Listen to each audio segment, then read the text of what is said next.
Hello friends, welcome to my channel एचएसविजय study. और आज की इस वीडियो में आप सभी को बताने वाला हूं कि 23 सितंबर का एसएससी सीजीएल का जो फर्स्ट शिफ्ट का पेपर था वो ख़त्म हो चुका है। और इस वीडियो में आप सभी को 100% एक्यूरेट आंसर के साथ आप सभी को इस वीडियो में कल का जो पेपर है वो आप सभी को यहाँ पर पेश करने वाला हूँ। तो चलिए वीडियो को स्टार्ट करते हो। और उससे पहले अगर आप हमारे चैनल पर नए हैं तो हमारे चैनल को सब्सक्राइब करें और हमें सपोर्ट करें। तो चलिए वीडियो को स्टार्ट करते हैं। तो आज का जो आपका पहला क्वेश्चन आया था कि आशा भोसले को 2002 में जो है किस फिल्म में गाने के लिए इन्हें जो है आईफा अवार्ड जो है वो मिला था। तो देखिए मैं आपको बता दूं कि जो आपका लगान फिल्म आया था ना, जिसमें आपका एक गाना था राधा कैसे ना जले आग तन मन में लगे, इस गाने के लिए जो है आशा भोसले जी को जो है 2002 में इन्हें जो है आईफा अवार्ड जो है वो मिला था। तो लगान अगर फिल्म पूछा गया था तो लगान आपका करेक्ट आंसर होगा। वहीं अगर गाना का नाम पूछा गया था तो राधा कैसे ना जले, ये जो आपका यहाँ पे फिर करेक्ट आंसर होगा। इसके अलावा आशा भोसले जी के अन्य पुरस्कार की बात कर ले तो देखिए इन्हें 2008 में जो है पद्म विभूषण पुरस्कार से जो वो सम्मानित किया गया था। 2000 ईस्वी में जो इन्हें दादा साहब फाल्के अवार्ड से भी जो वो सम्मानित किया गया था।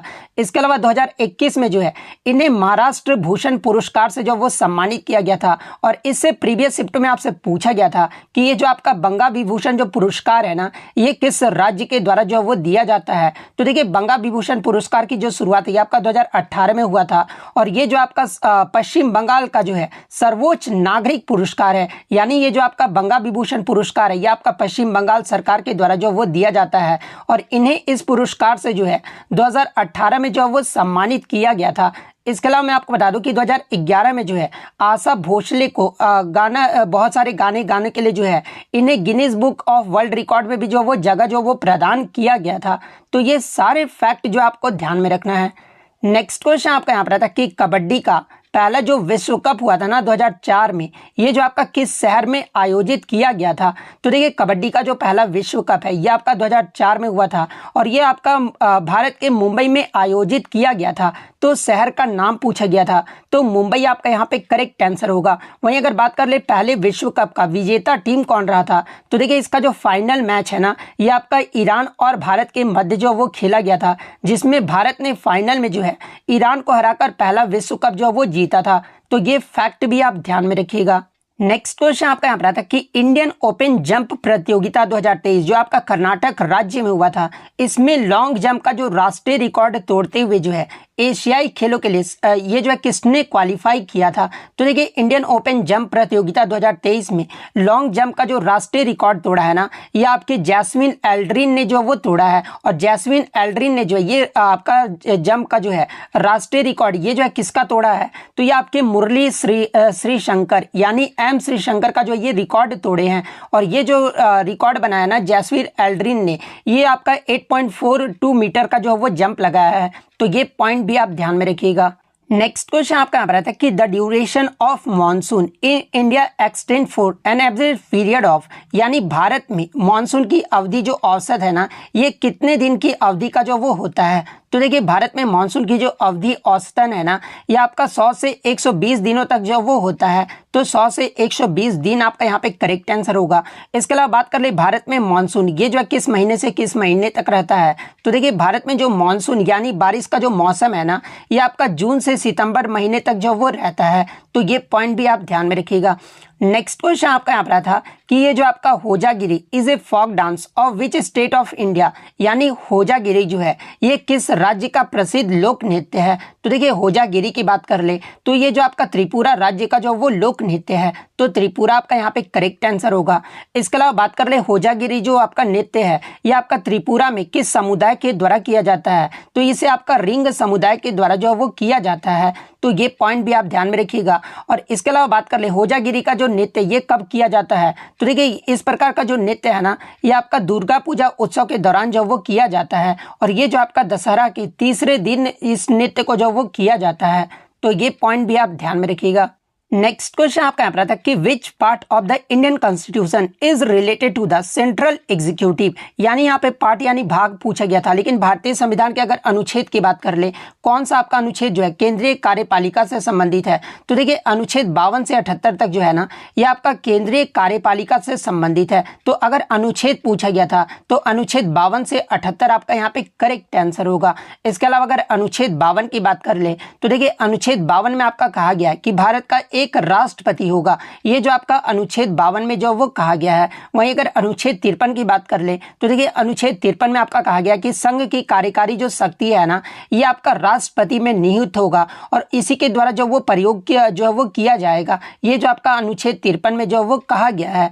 अनुच्छेद 56 की बात कर ले तो देखिए राष्ट्रपति के कार्यकाल की जो अवधि होता है ना 5 वर्षों की, ये जो आपका परिभाषित किया गया है, ये आपका अनुच्छेद 56 में जो वो किया गया है। अनुच्छेद 58 की बात कर ले तो देखिए भारत के राष्ट्रपति बनने का जो आपका किसी व्यक्ति की जो पात्रता है ना, इसका जो व्याख्या है ये आपका अनुच्छेद 58 में जो वो कहा गया है। और भारत के राष्ट्रपति बनने के लिए जो न्यूनतम आयु है ये आपका 35 वर्ष होना चाहिए, तो ये पॉइंट भी आप ध्यान में रखिएगा। इसके अलावा अगर अनुच्छेद 59 की बात कर ले तो देखिए अनुच्छेद 59 में जो है आपके राष्ट्रपति के पद की शर्तों के बारे में जो है ये आपका बात जो है वो कहा गया है।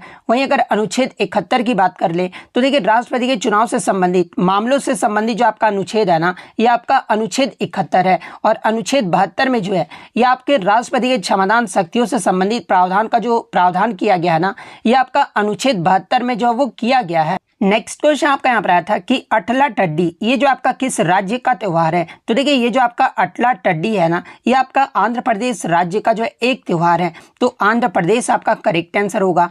और ये जो आपका अटला टड्डी जो त्योहार है ना, ये आपका आंध्र प्रदेश राज्य में आसु विजम के कृष्ण पक्ष के तीसरे दिन जो है इस त्योहार को जो वो मनाया जाता है। और ये जो आपका त्योहार है ये किस लिए मनाया जाता है, एग्जाम में ये भी प्रश्न पूछा जाता है कि आंध्र प्रदेश में अविवाहित और विवाहित हिंदू महिलाओं द्वारा पति पाने या फिर अपने पति के स्वास्थ्य और लंबे जीवन की कामना करने के लिए जो है आपका आंध्र प्रदेश में कौन सा त्यौहार जो वो मनाया जाता है, तो ये आपका अतला टड्डी त्यौहार जो वो मनाया जाता है। तो ये फैक्ट भी आप ध्यान में रखिएगा।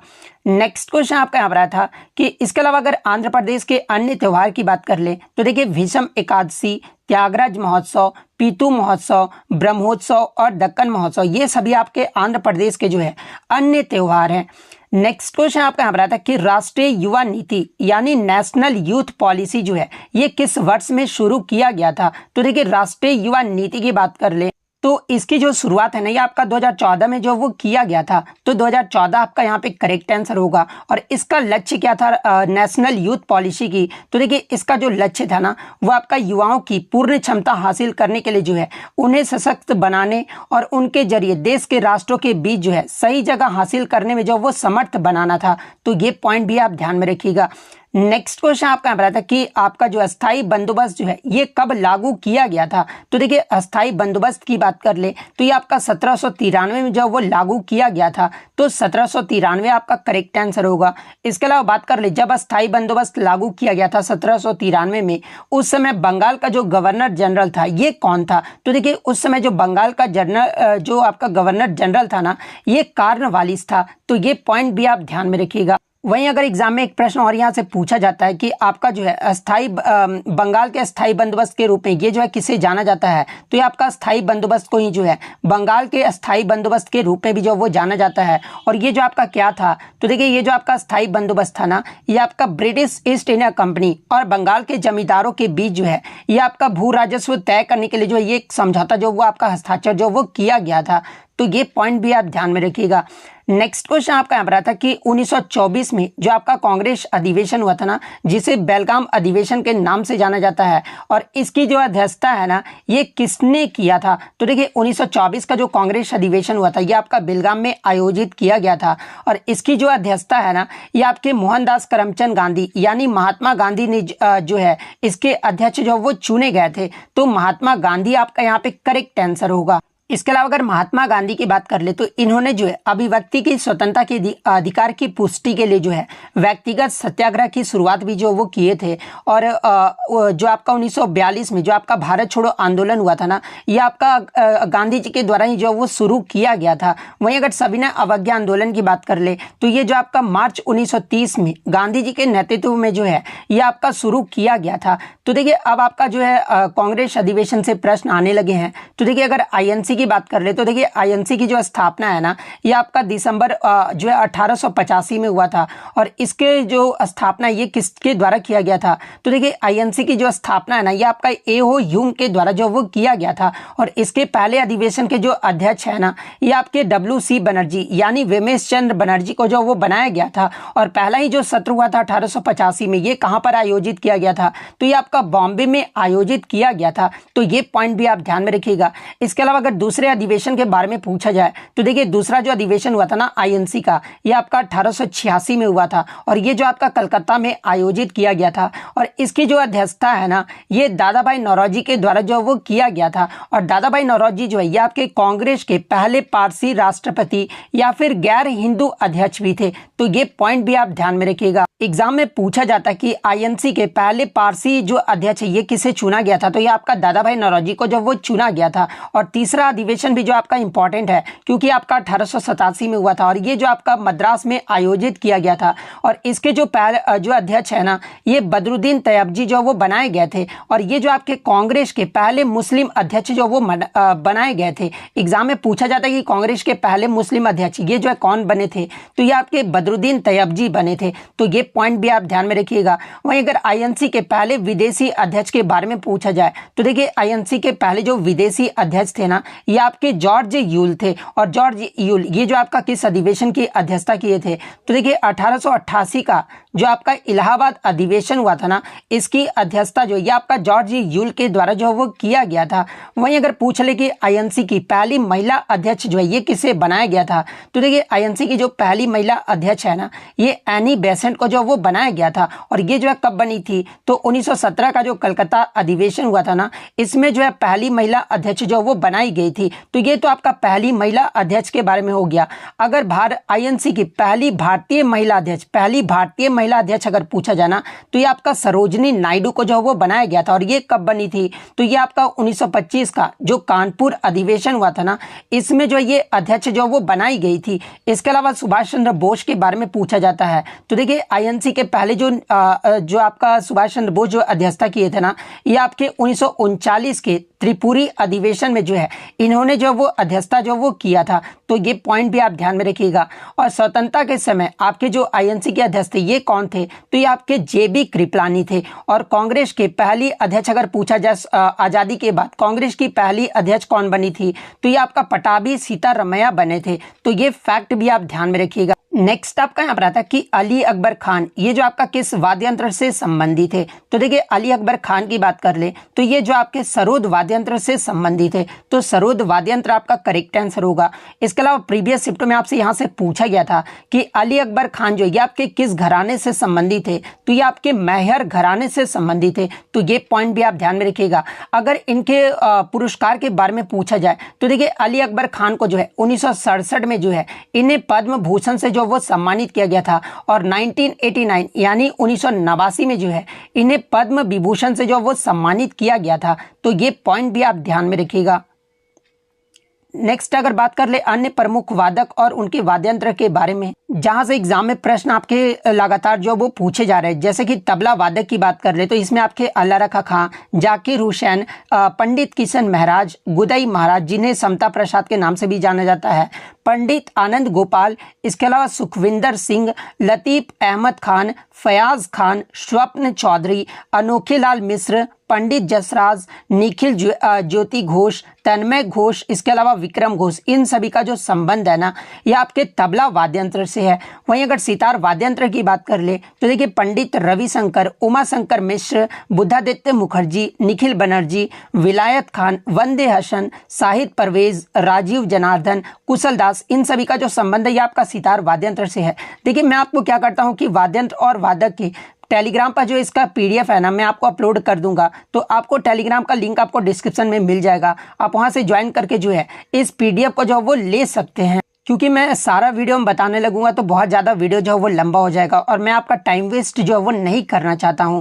नेक्स्ट क्वेश्चन आपका यहाँ पर आया था कि आपका राणा सांगा और आपके जो है बाबर के मध्य कौन सा युद्ध जो वो लड़ा गया था। तो देखिए राणा सांगा और बाबर के मध्य जो है ये आपका जो खानवा का युद्ध है ना, ये आपका 16 मार्च 1527 को जो वो लड़ा गया था। तो खानवा का युद्ध जो आपका यहाँ पे करेक्ट आंसर होगा। तो ये इसके अलावा बाबर के द्वारा लड़े गए अन्य युद्ध की बात कर ले, जैसे कि बाबर के द्वारा आपके 4 इंपॉर्टेंट युद्ध जो है वो लड़ा गया था, जो कि आपका पानीपत का जो प्रथम युद्ध है ना, ये आपका 21 अप्रैल 1526 को जो है ये आपका इब्राहिम लोदी और बाबर के मध्य लड़ा गया था, जिसमें जो आपका विजयी रहा था ये आपका बाबर जो वो विजयी रहा था।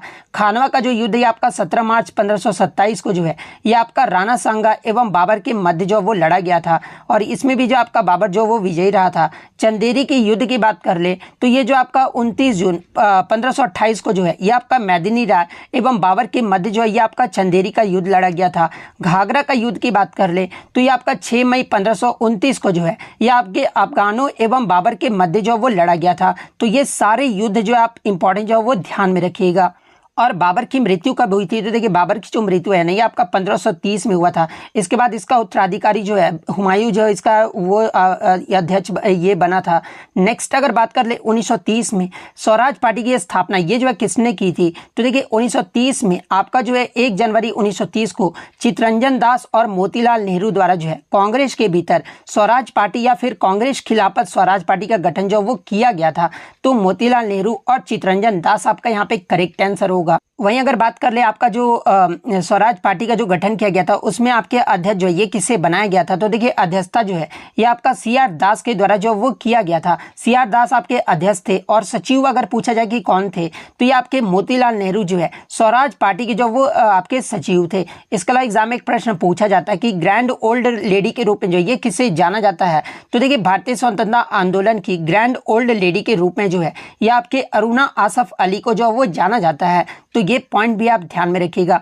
नेक्स्ट क्वेश्चन आपका यहाँ पर रहा था कि इसमें से आपका विषम जो वो छांटना था। आपका 4 ऑप्शन दिया गया था, गोदावरी, गंगा, सिंधु और ब्रह्मपुत्र में जो इसमें आपका कौन सा विषम है यानी ऑड वन आउट है। या फिर क्वेश्चन ये पूछा गया था कि उत्तर भारत में कौन सी नदी कृषि से संबंधित नहीं है, तो ऑप्शन में आपका एक गोदावरी भी दिया गया था। तो देखिए ये जो आपका गोदावरी नदी है ना ये आपका उत्तर भारत का नहीं है, बल्कि ये जो आपका दक्षिण भारत की जो है ये प्रमुख नदी है। और ये जो आपका गोदावरी नदी है ना ये महाराष्ट्र, तेलंगाना और आंध्र प्रदेश से होकर जो ये बहता है और बंगाल की खाड़ी में जो ये आपका नदी जो वो गिरता है। वहीं अगर उत्तर भारत में प्रमुख नदियों की बात कर ले जैसे कि गंगा, यमुना और सतलज, ये जो तीनों नदियां हैं ना ये आपके उत्तर भारत में कृषि के लिए जो वो महत्वपूर्ण है। लेकिन ये जो आपका गोदावरी है ना ये आपका उत्तर भारत का नहीं, ये आपका दक्षिण भारत का प्रमुख नदी है, इसलिए गोदावरी आपका यहाँ पे करेक्ट आंसर होगा। नेक्स्ट आपका यहाँ पर आता है कि संविधान के किस भाग में जो है पंचायती राज से संबंधित प्रावधान जो वो लागू किए गए हैं, तो देखिए संविधान के भाग 9 में जो है पंचायती राज से संबंधित प्रावधान जो वो लागू किए गए हैं। तो भाग 9 आपका करेक्ट आंसर होगा। वहीं अगर अनुच्छेद की बात कर ले तो देखिए पंचायती राज का जो गठन है ये आपका किस अनुच्छेद में उल्लेख किया गया है, तो ये आपका अनुच्छेद 40 में किया गया है। वहीं अगर पंचायती राज से संबंधित अनुच्छेद की बात कर ले तो ये आपका अनुच्छेद 243 से लेकर जो है 243 ओ तक है। तो ये पॉइंट भी आप ध्यान में रखिएगा। और संविधान में जो एक आपका नया भाग जोड़ा गया था ये किस संविधान संशोधन के द्वारा जो वो जोड़ा गया था, तो देखिए 73वां जो आपका संविधान संशोधन हुआ था ना ये आपका 1992 में हुआ था और लागू जो हुआ था ये आपका 1993 में हुआ था। तो इसी संशोधन के माध्यम से जो है आपके संविधान में एक नया भाग जो कि आपका भाग 9 को जो वो जोड़ा गया था। तो ये पॉइंट भी आप ध्यान में रखिएगा। वहीं अगर संविधान के भाग 6 की बात कर ले तो ये आपका राज्य का जो संबंधित है ना ये आपका भाग 6 से है। भाग 7 की बात कर ले तो ये जो आपका संविधान का भाग जो 7 है ना ये आपका 1956 द्वारा जो है इसे निरस्त जो वो कर दिया गया था। यानी जो 7वां संशोधन अधिनियम हुआ था 1956 में, इसके द्वारा जो आपका भाग 7 को जो वो निरस्त कर दिया गया था। संविधान के भाग 8 की बात कर ले तो ये जो आपका केंद्र शासित प्रदेश से जो वो संबंधित है। भाग 1 की बात कर ले तो ये आपका संघ और उसके प्रदेश से संबंधित है। संविधान के भाग 2 जो है ये आपका नागरिकता से संबंधित है। संविधान का भाग 3 जो है ये आपका मौलिक अधिकार यानी फंडामेंटल राइट से संबंधित है। और संविधान के भाग 3 को जो है भारत का मैग्ना कार्टा का संज्ञा भी जो वो प्रदान किया गया है। भाग 4 4 की बात कर ले तो ये आपका DPSP यानी नीति निर्देशक सिद्धांत से संबंधित है। संविधान का भाग 4A जो है ये आपका मौलिक कर्तव्य से संबंधित है। और संविधान का भाग 5 की बात कर ले तो ये जो आपका संघ से संबंधित है। तो ये सारे फैक्ट जो आप ध्यान में रखिएगा।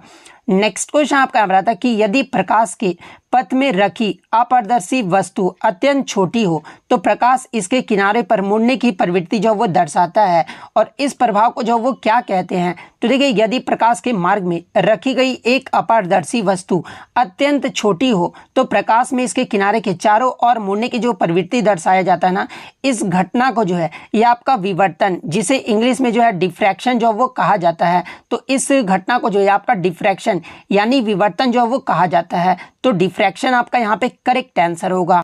एक क्वेश्चन आपका जो है आसरा पेंशन योजना से पूछा गया था। एग्जैक्टली मुझे प्रश्न नहीं मिल पाया। तो आसरा पेंशन योजना की जो शुरुआत है ना, यह आपका 8 नवंबर 2014 को जो है, उस समय जो तेलंगाना के जो मुख्यमंत्री थे ना वो कुंतला चंद्रशेखर रॉय थे, और इनके द्वारा यानी तेलंगाना राज्य सरकार द्वारा जो है यह आपका आसरा पेंशन योजना की शुरुआत जो है यह आपका 8 नवंबर 2014 को जो वो किया गया था। और ये जो योजना है ना, यह आपके तेलंगाना के महबूब नगर जिले के कोथूर में जो है ये आपका शुरू किया गया था। और सरकार इस योजना पर जो है हर वर्ष जो है 5,500 करोड़ रुपए भी जो वो खर्च करती है। तो अगर पूछा गया था कि कब शुरू किया गया था तो 8 नवंबर 2014 आपका करेक्ट आंसर होगा। किस राज्य सरकार के द्वारा अगर शुरू किया गया था ये पूछा गया था तो फिर आपका तेलंगाना जो आपका यहाँ पे करेक्ट आंसर होगा। एक क्वेश्चन जो आपका ग्रीन रेवोल्यूशन से पूछा गया था। 3 स्टेटमेंट जो आपके स्टेटमेंट बेस्ड जो है वो प्रश्न पूछे गए थे। तो देखिए, ग्रीन रेवोल्यूशन में आपके 3 स्टेटमेंट बेस्ड क्या क्या दिए गए थे आप जो ये कमेंट करके जरूर बता दीजिएगा, क्योंकि जब भी मैं आपको ऑल शिफ्ट का वीडियो प्रोवाइड करूंगा ना, ये क्वेश्चन जो आपको इंक्लूड जो है वो कर दूंगा। तो आप कमेंट करके बता दीजिएगा कि ग्रीन रेवोल्यूशन से जो आपके 3 स्टेटमेंट जो वो क्या पूछे गए थे। तो ये सारे प्रश्न जो आज मुझे बच्चों के द्वारा 100% रियल और ऑथेंटिक मिले हैं। तो अगर वीडियो अच्छी लगी हो तो वीडियो को जो है लाइक जरूर कर दीजिएगा, और इसी तरह रियल एनालिसिस पाने के लिए जो है चैनल को सब्सक्राइब जरूर कर दीजिएगा। तो मिलते हैं नेक्स्ट वीडियो में, तब तक thank you, all the best.